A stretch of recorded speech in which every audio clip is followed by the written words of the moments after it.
So we've taken the time, we floated our walls, we filled in where our float strips were, we pulled those out, we filled them in with some fresh mud, and then we have where our screeds, our feather edges won't cut in between these. So we have all these ridges of mortar. So what do we do with those? Well, it's easy. Just come tomorrow with a big grinder and just grind them down. That seems kind of like a pain, doesn't it? That's not what we do. Now, some people come in here with a wood float. A wood float, that's kind of how I learned, is a wood float. You come in here and keep cutting these down to try and make them all. That's one way to do it. Another way, a much easier way, is wait till you're pretty nice and fingerprint, thumbprint hard. Take a short edge, easy to control.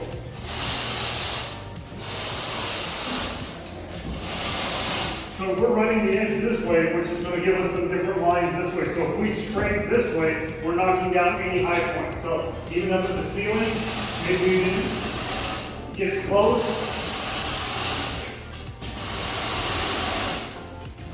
So just take your edge, draw lines like this, come back. Cut these, and where we just floated these in, our street strips, those are going to leave a little bit of a hump the other direction. So, cut them opposite the direction of the hump.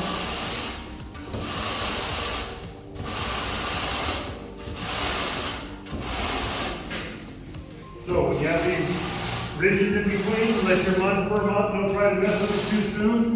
Ends up being just more work. It just brings the water to the surface. It just becomes more difficult. No reason to make things difficult. As you can see, it's not a fun day of work, but we can make some things easier and give us a better job at the end. That's what we're at. We just come in here and see even all this excess water that's built up here that we couldn't run our screed through because of the toilets and things like that. We just keep cutting back. That's why we wait till this is firm so this won't dig in.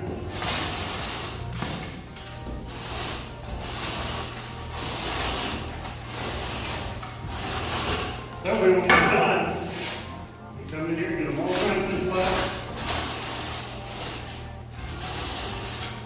When we come back and we check it, all nice and flat. Really nice and flat work like that.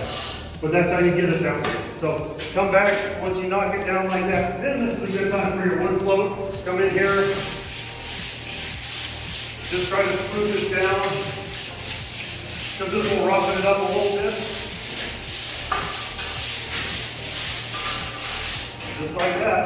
And tomorrow this will be a nice smooth surface. Might hit it tomorrow with a rasp or something, any spots you missed. And now you have a nice flat surface ready for tile.